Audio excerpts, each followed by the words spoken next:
ಬಿತ್ತನೆಯ ಕೂರಿಗೆ ತಾವೇ ಎಳೆದು ಬಿತ್ತನೆ ಮಾಡಿದ ವೃದ್ಧ ದಂಪತಿ ಆರ್ಥಿಕ ಸಂಕಷ್ಟದಿಂದ ಎತ್ತು ಟ್ರ್ಯಾಕ್ಟರ್ ಬಳಸೋಕೆ ಸಾಧ್ಯವಾಗದಂಥ ಪರಿಸ್ಥಿತಿ ನಿರ್ಮಾಣ ಆಗ್ಬಿಟ್ಟಿದೆ. ತಿಪ್ಪಣ್ಣ ಗಂಗಮ್ಮ ದಂಪತಿಯ ಕರುಣಾಜನಕ ಕಥೆ ಇದು. ಬೀದರ್ ಜಿಲ್ಲೆ ಹುಮನಾಬಾದ್ ತಾಲೂಕಿನ ಹಳ್ಳಿಖೇಡ ಗ್ರಾಮದ ದಂಪತಿಯವರು.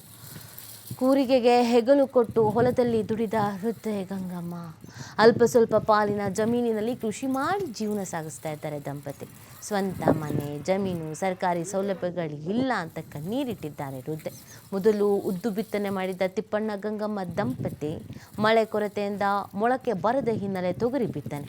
ಸರ್ಕಾರದಿಂದ ಯಾವುದೇ ನೆರವು ಸಿಕ್ಕಿಲ್ಲ ಅಂತ ದಂಪತಿ ಅಳಲನ್ನು ತೋಡ್ಕೊಳ್ತಾ ಇದ್ದಾರೆ. ನೋಡಿ ಪಾಪ ಎಷ್ಟು ಕಷ್ಟ ಕೆಲವರ ಜೀವನ.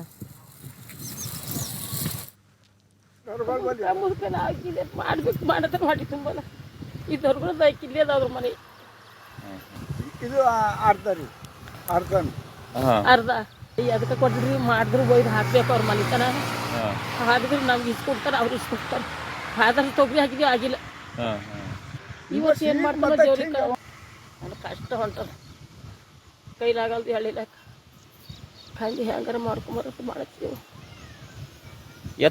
ಎತ್ತಿಲ್ಲ, ಕತ್ತಿಲ್ಲ, ಎಮ್ಮಿಲ್ಲ, ಏನಿಲ್ಲ ನಂಬಲ್ಲಿ. ಇದೇ ಮಾಡೋದು ನೋಡ್ರಿ, ಮಾಡಿದ್ರೆ ಹೊಟ್ಟೆ ತುಂಬ್ಕೊಂಬ ಇದ್ರಿ. ಹಿಂಗೆ ನಾವು ಹೋಯ್ತಾ ಬೆಳಗ್ಲಕ್ಕ ಅವ್ರು ಎಲ್ಲರೂ ಹತ್ತಿದಲ್ಲಿ ಹೋಯ್ತಾರದಂದೆ ನೋಡ್ರಿ.